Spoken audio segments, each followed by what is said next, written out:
I'm certainly glad that we're not marching in a parade today. It's certainly a lot better to be here in the beautiful confines of the Wakefield Veterans Memorial Auditorium. Thank you, everybody, for being here today. My name is Jay Panett, and I'm the chairman of the Wakefield Veterans Advisory Board, and it's an honor to welcome you all here today.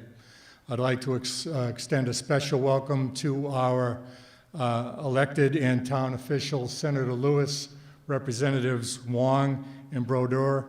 Thank you for your continuing support of everything that we do here in Wakefield. We certainly appreciate your presence and your ongoing support. Thank you for making time out of your day.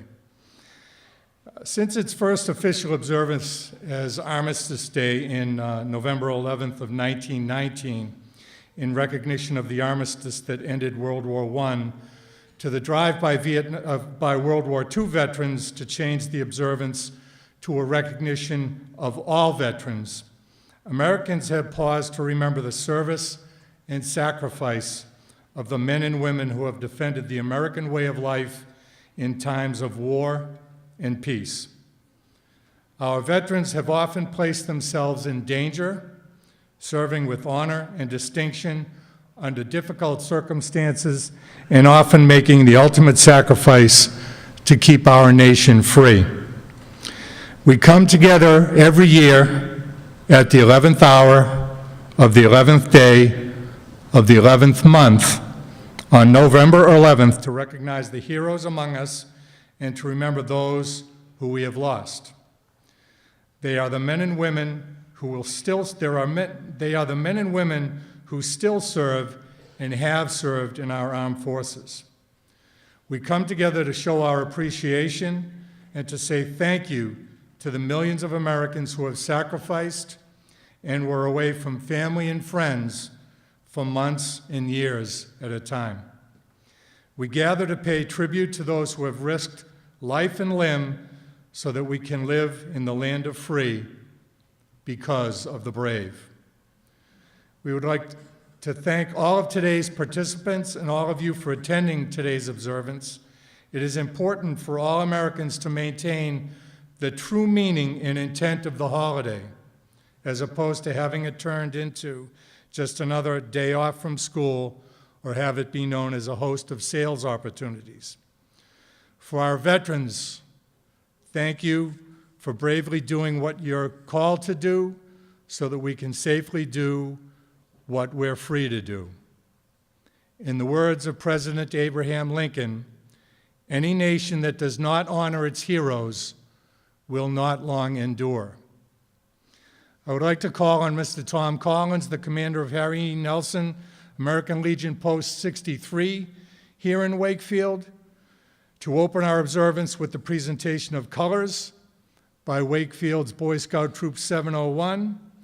Once the colors are posted, we will have the Pledge of Allegiance and the National Anthem, which will be sung by the Wakefield Memorial High School Chamber Singers under the direction of Ms. Anna Morell. Please stand.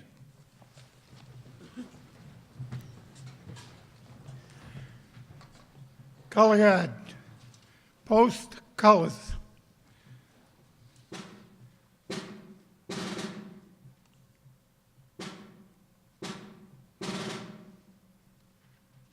And salute.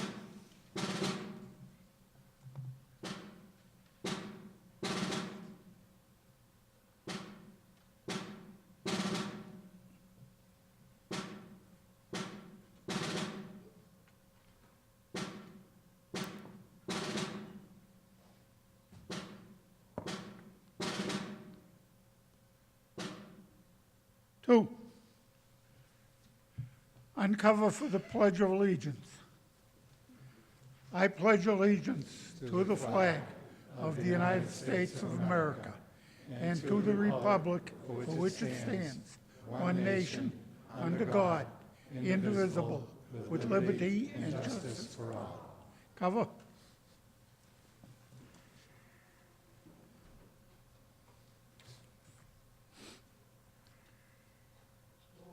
Hand salute.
Please remain standing.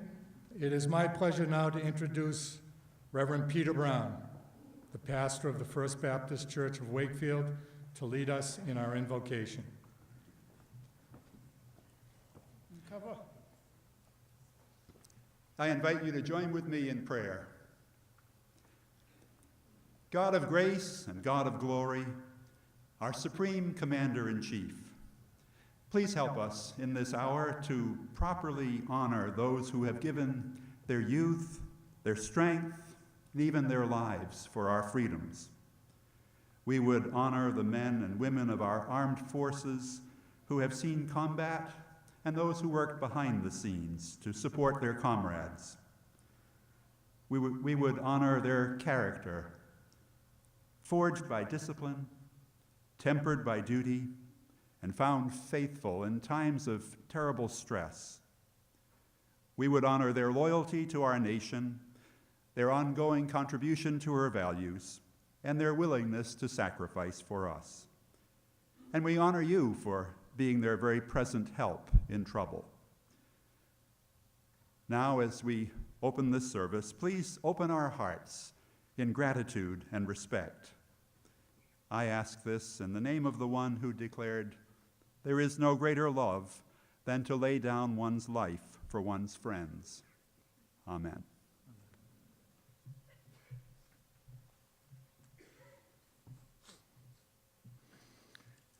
Thank you, Reverend Brown, for everything that you've done for the people of Wakefield over the years. I'd now like to welcome Mr. Paul Donaco. Please be seated. I'm sorry. Have you standing up there all day. It is now my pleasure to welcome Mr. Paul Donaco, the chairman of the Wakefield Town Council. Is that correct? Board of Selectmen / Town Council. We're trying not to get political here. To offer greetings on behalf of the town of Wakefield. Thank you, sir. Good morning, everyone, and welcome to Wakefield Veterans Day observance.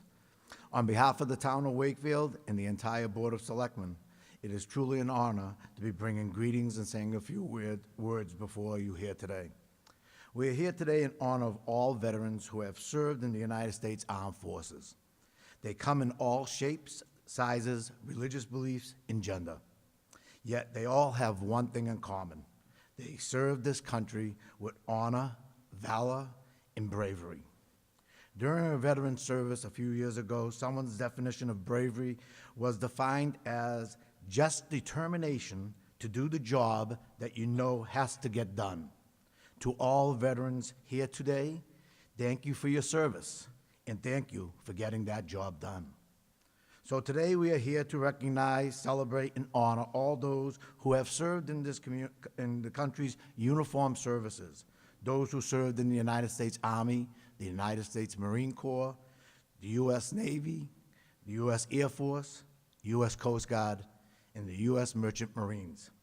It's these individuals who over the years have given us freedom, security, and the greatest nation on earth. We must do our best as a community to remember them. We must always, as a community, appreciate their services to our country. I would like to thank you for allowing me to address this assembly this morning. May God bless all of you for being here. God bless our veterans, and God bless America. Thank you.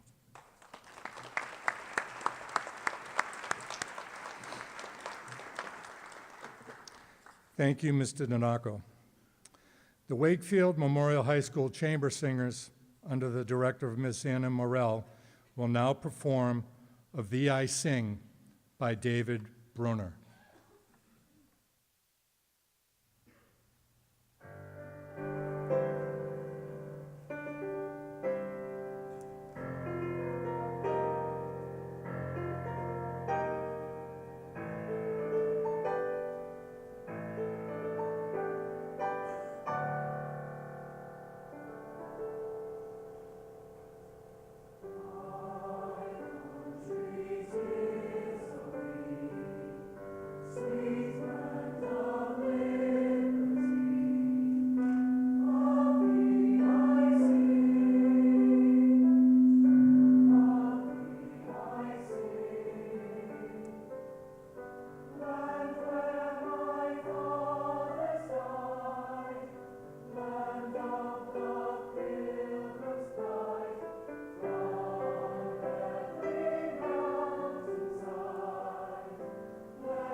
I'd like to thank the Choral Society for your support of these ceremonies over the years.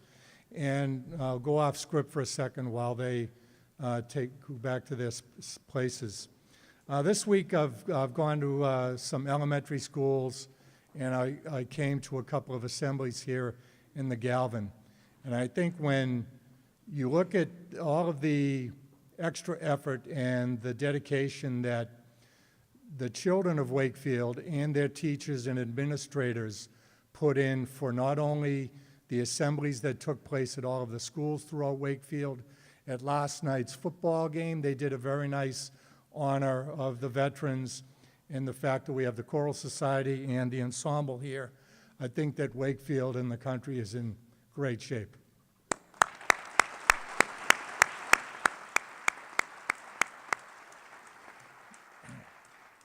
We will now be joined by the Wakefield Choral Society under the direction of Michael Fitzer.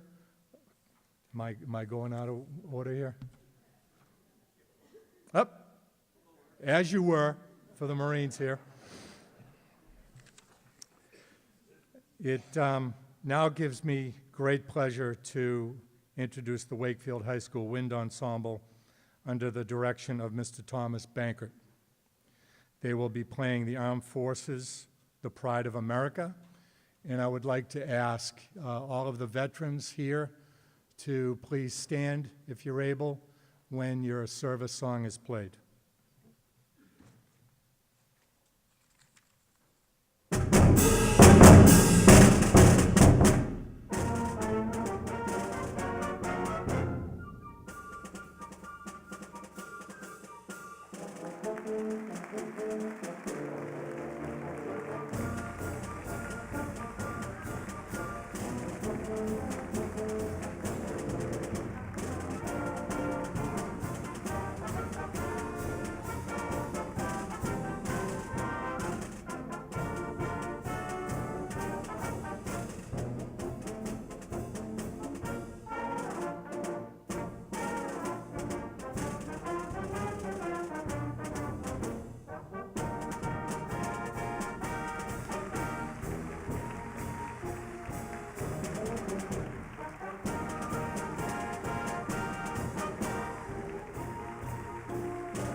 And now, we will now be joined by the Wakefield Choral Society under the direction of Mr. Michael Fitzer, accompanied by Mr. Joe Beninati, who will perform "This Is My Country" by Al Jacobs and Don Ray, arranged by Tom Scott, and "Song for the Unsung Hero" by Joseph and Pamela Martin.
Thank you once again to the Choral Society for your support of these ceremonies throughout the years.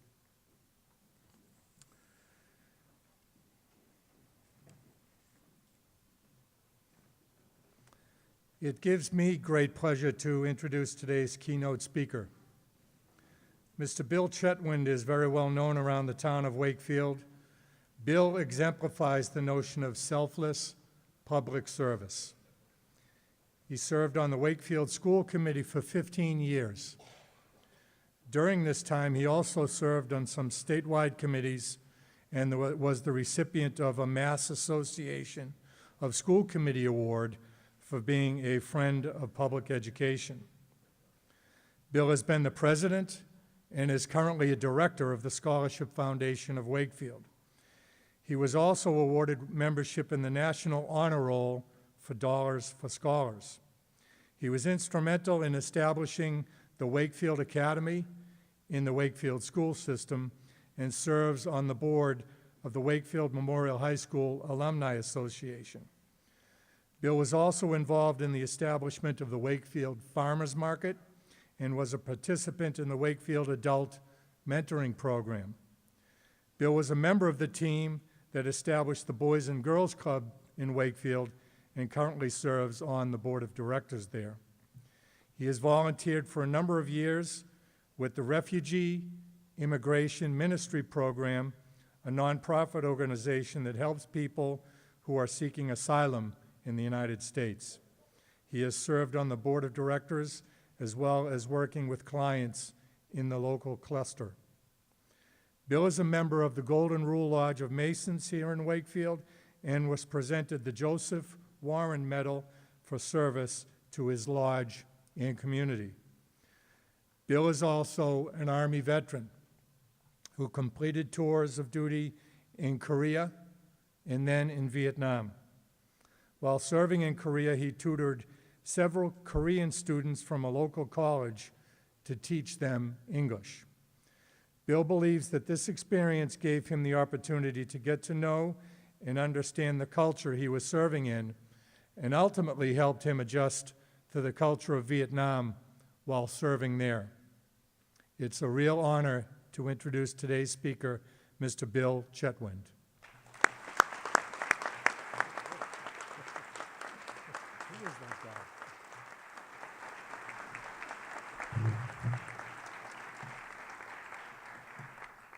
Did I really do all that stuff? Before I say anything, I want to make one very clear statement. I am proud to be an American.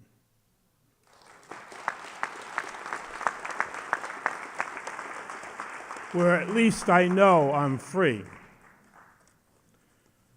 Good morning, everyone. It is indeed an honor to stand before this wonderful group, both from the standpoint of being a Vietnam veteran as well as a proud citizen of the town of Wakefield and the United States of America. I want to thank every veteran here and all those who have served our country for that service and that devotion. We are blessed because of you. Serving our community and our country is the primary role of the military today and in the past, and I, for one, am thankful for that service, as I believe it has helped us as a country and as a world. Again, I thank you from the bottom of my heart for your service. There are 3 points I want to speak to this morning, and I tie them all back to the first 3 words of our Constitution, we the people. The 3 points are, we the people are all in this together. We the people can choose peace over fear. And we the people live in the present and learn from the past in order to make a better future. We are all in this together. What do I mean by this? We spend much of our time focused on what is best for us, which is certainly a normal thing to do. We do this as individuals, as communities, and as a nation. I am not here to suggest that focusing like this is necessarily wrong or bad. In fact, it is sometimes essential as we raise our families and maintain our society. However, I would call each of us to a greater realization. We are on a journey together, not separately. One of the things one learns in the military, and especially in a dangerous situation, is that no one walks alone. They walk with their brothers and sisters, and they have each other's backs. This is what makes those dangerous situations workable, even though we might all wish we were somewhere else.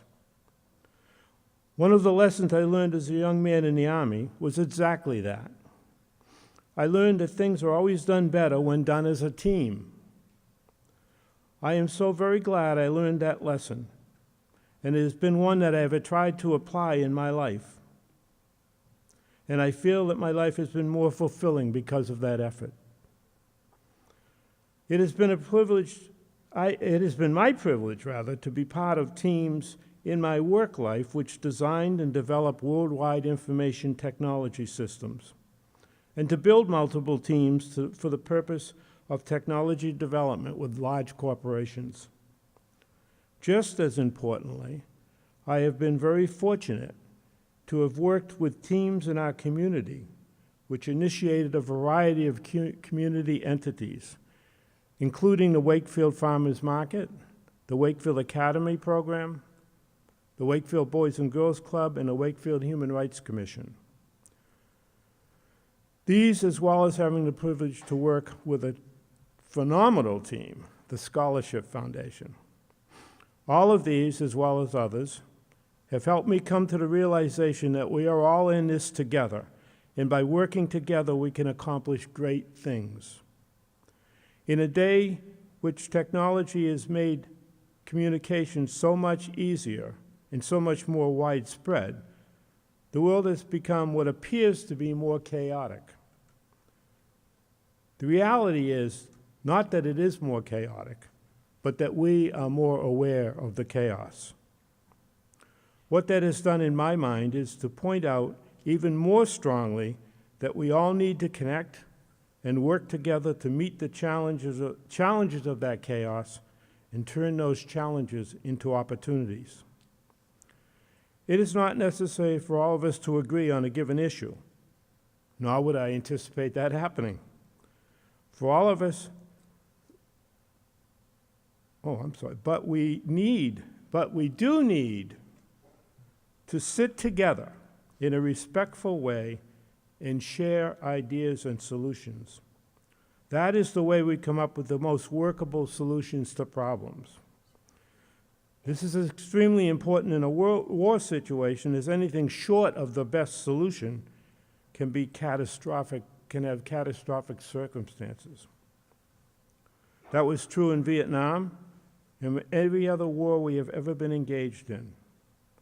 I read a book, Think and Grow Rich, by Napoleon Hill.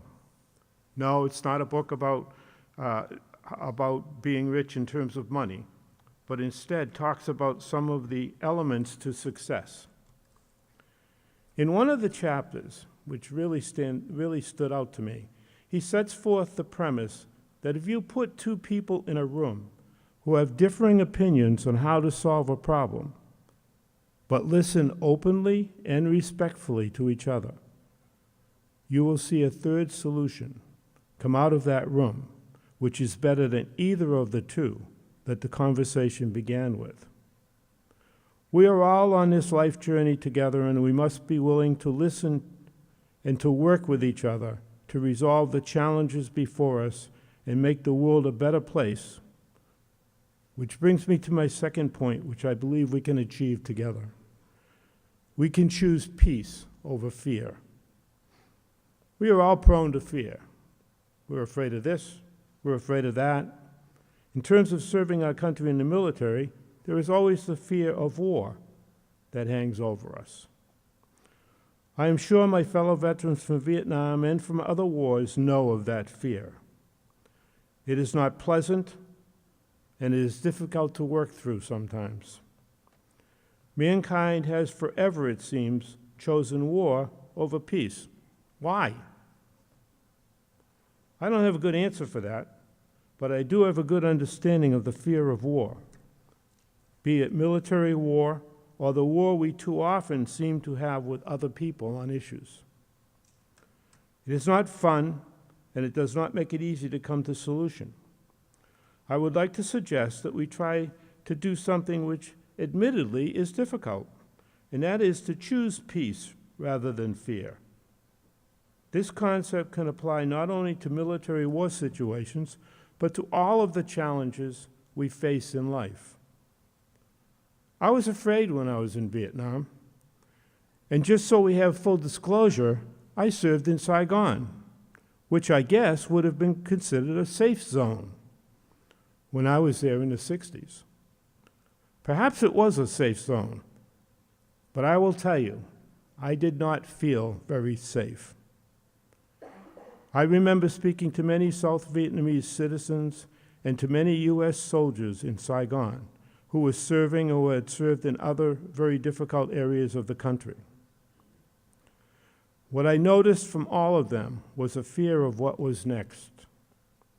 All wanted the war to be over, and the South Vietnamese wanted their country joined together again so that they could visit their family up north. At that time, it never occurred to me to talk with them about choosing peace over the fear they felt, probably because I was wrestling with the concept myself. However, it was because of my service that I began to develop the realization that I could choose peace over fear. That development is still in process with me, but is well beyond where it was back in the 60s. This fear, in terms of the United States, was not present with the military personnel only, but it appeared to be nationwide. This, I believe, led to the age of protest we saw in the 1960s. This age of protest perhaps led us to at least brought to the surface a divide in our country. This chaotic challenge afforded us a good opportunity to understand that we really are all in this together. But it has indeed been a challenge for people to come to that realization. Have we learned from that? Have we chosen peace, which incidentally is an element of love, over fear? Do we even believe we have the option? I myself still struggle with fear. But that struggle is easier now that struggle is easier now than it was in the 60s. Is that because I've aged and perhaps become wiser? I don't know. But I encourage each person in this room to reflect on the concept that you can choose peace over fear. You can choose peace in your life, and by so doing, will live a more fulfilling life. Perhaps it is not easy at times, but let us leave here today committed to giving it our best shot. And to help us to do that very thing, I present you with my final point for today. We live in the present and learn from the past in the effort to make a better future. The present moment is the one that is most important because the present is always where we are. When you think about it, we are always living in the present moment. It is while living in the present moment that we can best assess the past. And by so doing, we can hopefully come up with the actions that will create a wonderful future for us as individuals, as a community, as a nation, and as a world. In our present moment of reflection, let us learn from our past and take these lessons into our future to make this a better world.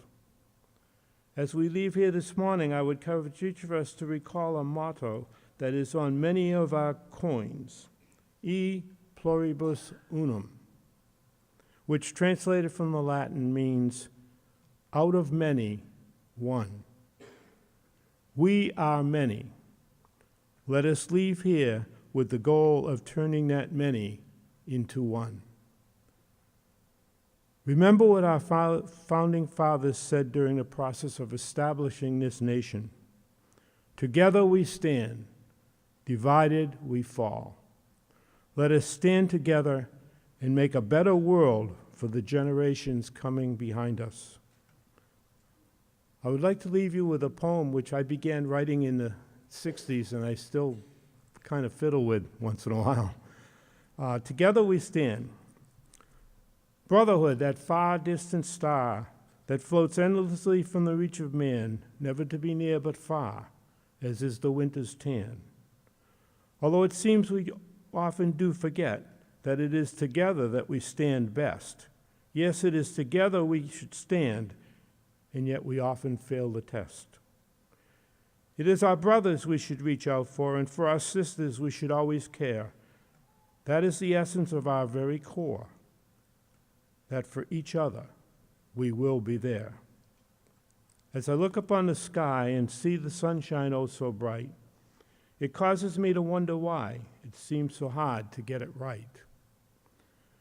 When the source of our very being made us all to be as one, he thought he would always see us working together and having fun. But we often choose to focus on separation and let it cause us to drift apart, rather than to encourage congregation and share the love within our heart. But will that work for us tomorrow, when now we face a new day test? When separation will no longer follow if we are to be our very best? May we realize that indeed we are all on this journey together, that we can choose peace over fear, and that we must work together, living in the present while learning from the past to create a bright future for our community, our nation, and the world. Again, I say thank you for your service to all of our veterans. God bless each of you. God bless our world, and God bless the United States of America. Thank you.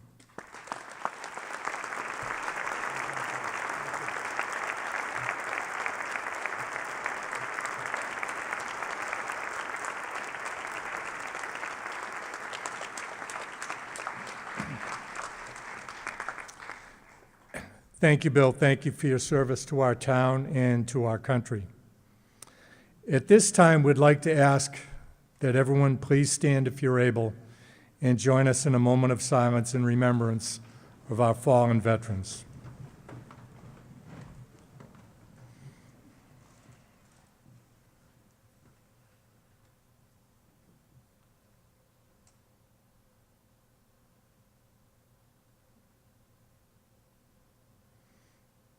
Thank you. Please be seated. At this time, I'd like to introduce Wakefield's Veteran Service Officer, Karen Burke, Lieutenant Colonel, United States Air Force, retired, to conduct Wakefield's Vietnam War Commemoration Program, which is intended to provide living U.S. military veterans of the Vietnam War period with a lasting memento of our nation's thanks.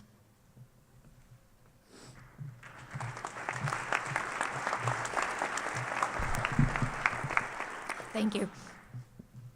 I'd like to read to you a poem, The Wall, by Kelly Strong. The night was cold. I was 10 years old when the chaplain made his call. The news was bad. My mother was sad when she heard of my father's fall. An ambush, he said. They all were dead. The words were shocking and cold. 8 other men died. 8 other wives cried. For young men who would never grow old. The years quickly passed. They seemed so fast, with no father to show them the way. Yet I knew from the start, deep down in my heart, we'd be together forever one day. Through the laughter and tears, the months and the years, I kept hearing its faraway call. The day was cold. I was 30 years old when my eyes first set sight on the wall.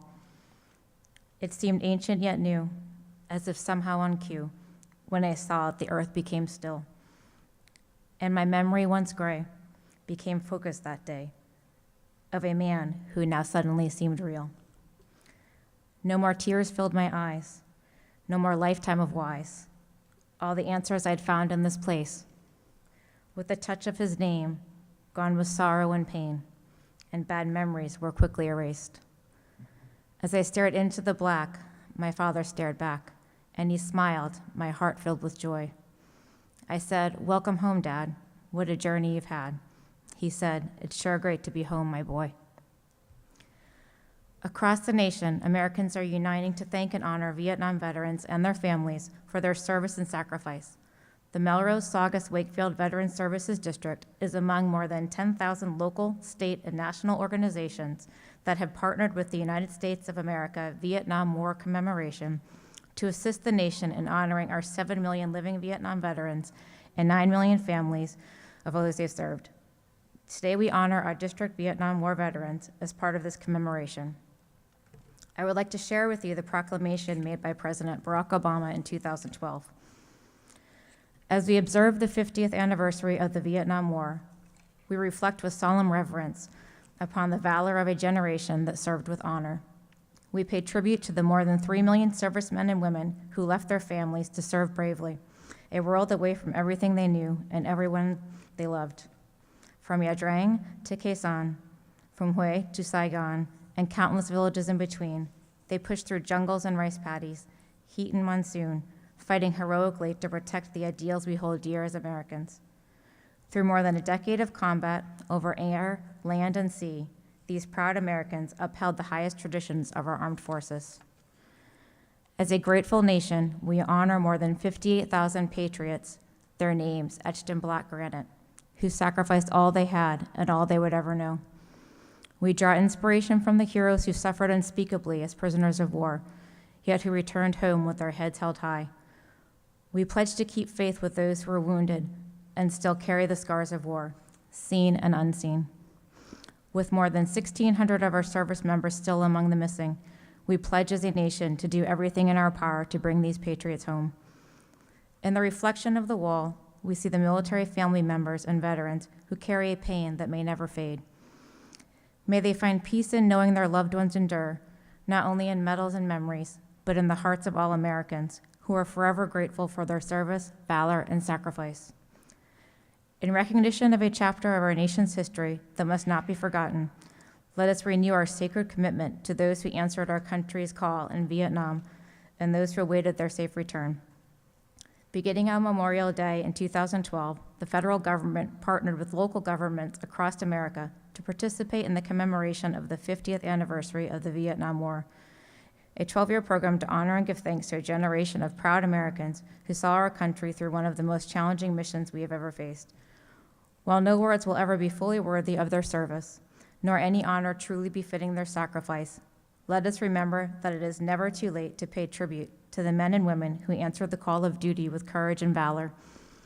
Let us renew our commitment to the fullest possible accounting of those who have not returned. Throughout this commemoration, let us strive to live up to their example by showing our Vietnam veterans, their families, and all who served the fullest respect and support of a grateful nation.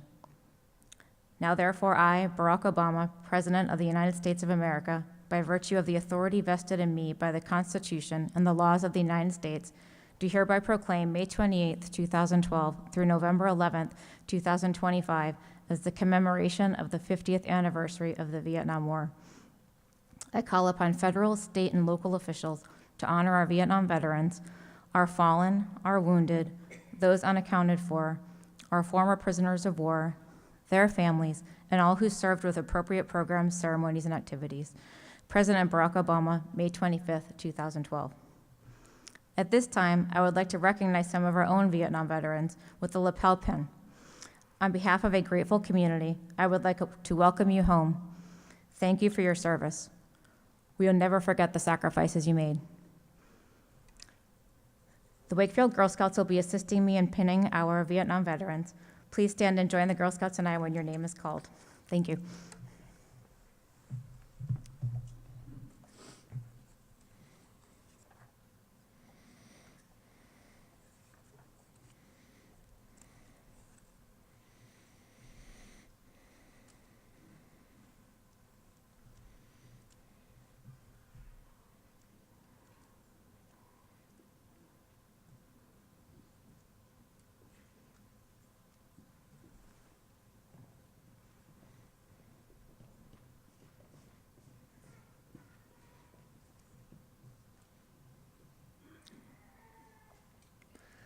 John Carmody, U.S. Navy.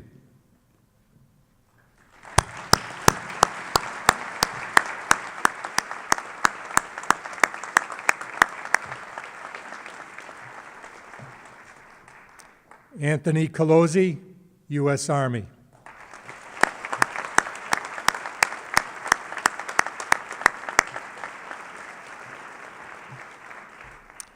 Dan Concessi, United States Marine Corps.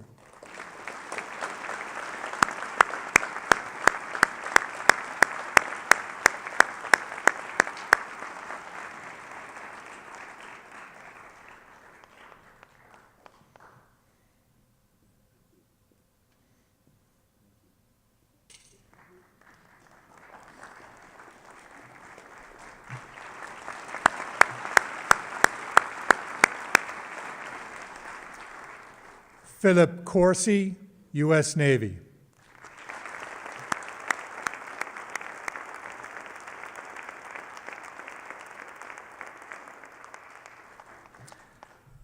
Dale Findley, U.S. Air Force.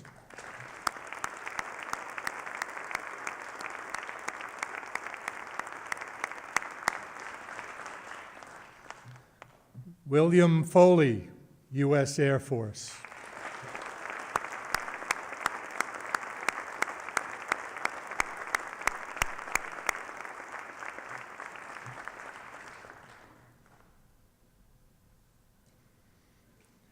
Jack Forbes, U.S. Air Force.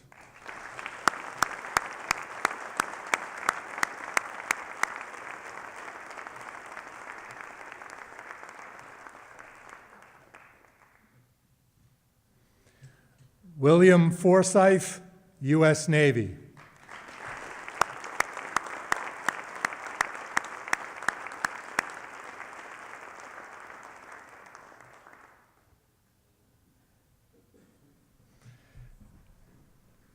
Donald Hart, U.S. Navy.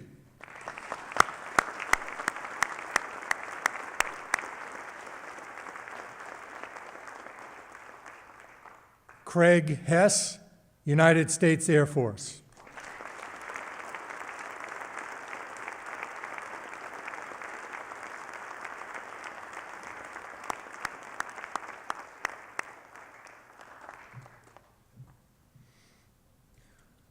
Ronald Martino, United States Navy.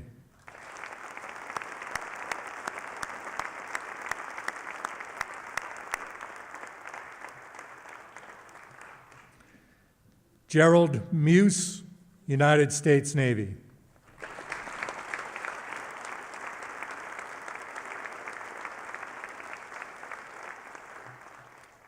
Richard Olson, United States Air Force.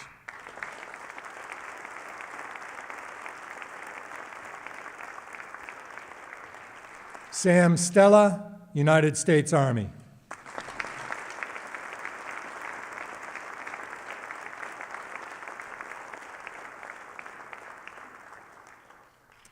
Bob Thibodeau, United States Army.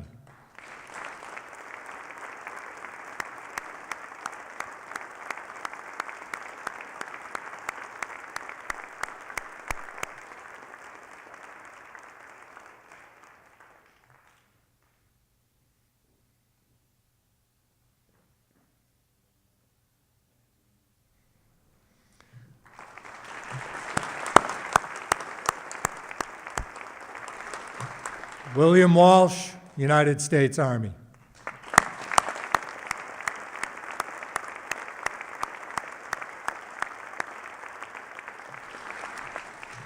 Mr. John Revens, United States Marine, who is not able to be with us today at the ceremony, accepting on behalf of Mr. Revens is Ron Martino.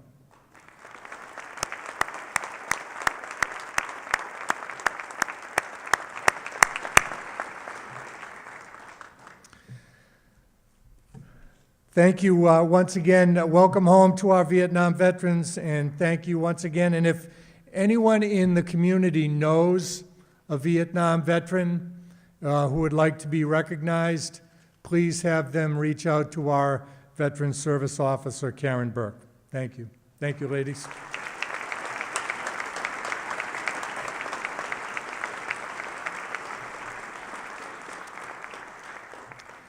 And I'd like to call once again on Reverend Brown to leave us in our closing prayer.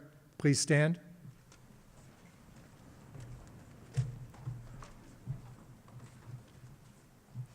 Let's pray together one more time.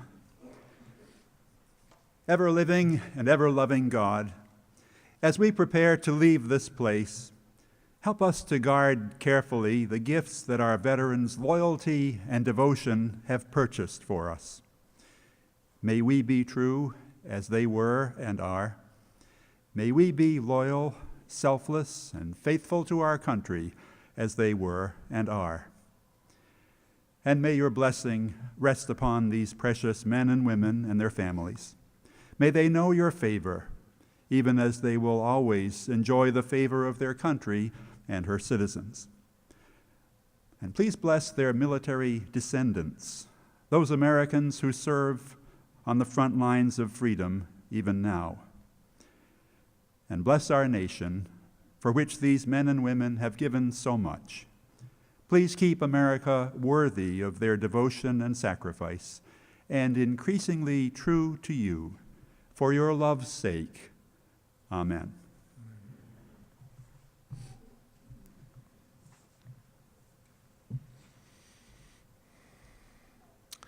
Please remain standing as we prepare to retire the colors.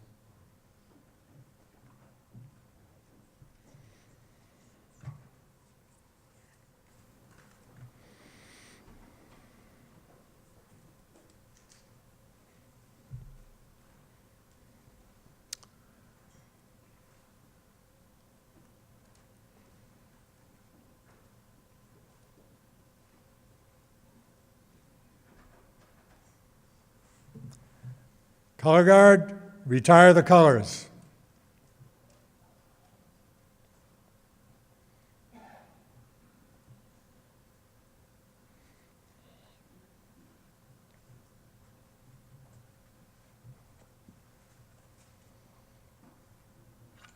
And salute.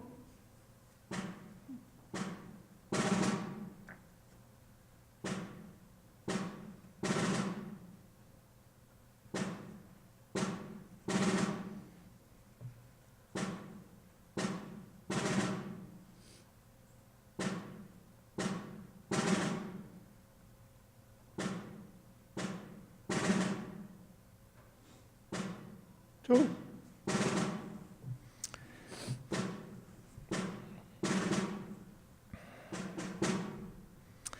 I'd like to thank all of the participants in today's ceremony. Thank you to our veterans here today. Thank you to their family and friends for their continued support over the years. Thank you to Senator Lewis, Representatives Wong and Brodeur for taking time out of your very busy schedules to be with us today. Thank you to our town administrator, Mr. Mayo, and the Board of Selectmen. Thank you to our musical superstars here today. Thank you for everything that you do. Thank you to Mr. Stinson and the DPW staff. And thank you to the staff at WCAT for their continued support over the years. And we'd like to welcome you to join us in the cafeteria for light collation. And of course, would like to thank Mr. John Kennedy of Honeydew Donuts for all of the support that he gives to not only our organization, but many organizations throughout the town of Wakefield. This concludes today's ceremony. Thank you once again for attending, and enjoy the rest of your day.